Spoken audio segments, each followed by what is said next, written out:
What's going on, Siege Gaming fam? This is Frag Pappy from Frag Gaming, and wanted to put together a real quick video for you regarding the Nacon Revolution Pro 5 controller that I personally use. It helped me to get away from replacing controllers every 6 to 9 months due to controller drift. As you already know, if you look at a Nacon, already have a Nacon, that the Hall effect controls are amazing.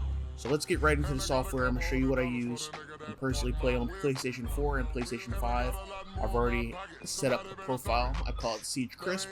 It should be available for download, so you can grab it directly. But in case you don't, let's look at the settings I have in here. The mapping's basically all the same.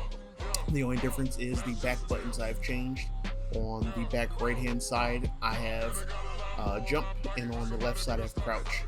Stick wise, on the left stick, you'll notice that I have a basically very linear setup. The difference is the actual numbers themselves. You're welcome to go ahead and copy those numbers and put them in there.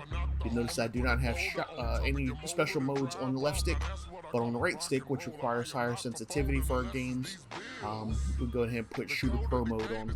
For those that don't know what that does, it actually removes all dead zones completely. So you'll actually experience a little bit of what looks like drift. However, it depends on exactly where your motion is.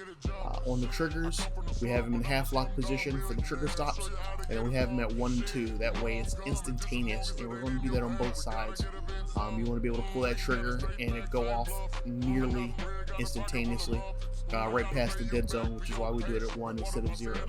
The lighting effects isn't really a thing. However, if you have multiple profiles, it's good to know which one is going where. In addition to that, the vibration modes.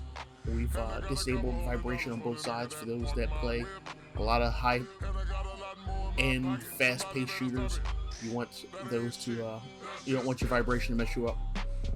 In this area, you're going to go and test out your configuration. You're going to see when you test this that it is extremely sensitive.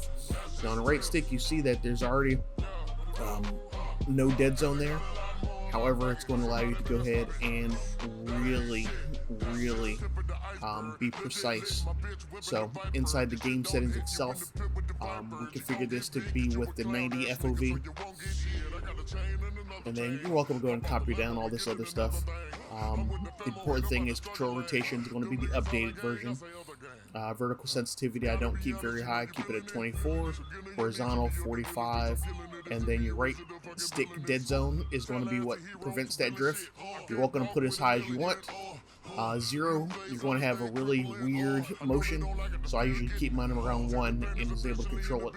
Virtually everything else on here is going to be down to 0, and the reason for that is I don't need any acceleration, I don't need any ramp up, because we're playing completely linear. We're just allowing our linear to go up much faster. But beyond that, let me show you the control ADS sensitivities real quick. I've matched them to go ahead and keep the flow uniform. So between the 1x and 2.5, really the only scopes I use. I keep them at 37. And then for 3.5 through 12, I don't really use those. But now that you have those settings, I want you to go ahead and jump into Endless Drill with it and just go ahead and test them out. In the majority of high-end fights, you're going to see that there's going to be quite a few just peaks that you're going to need to do in order to get the kills. Basically, you want to be able to see people before you see you, and then be precise enough to go ahead and chop those blocks and get those kills as quickly as possible. So definitely take new settings, try it out in there, and then just be ready to go ahead and lop some heads and get some dubs.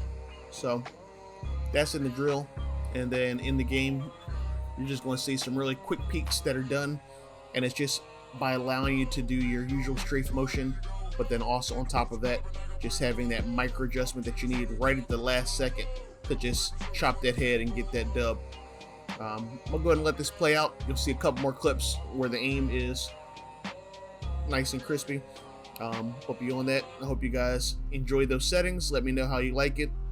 I haven't made a video like this for the Nacon controller before, other than, you know, some play stuff. But you'll definitely get here and you'll outskill some people pretty quickly. Anyways, hope you enjoyed this video, and peace out from the Frag Me Gaming fam.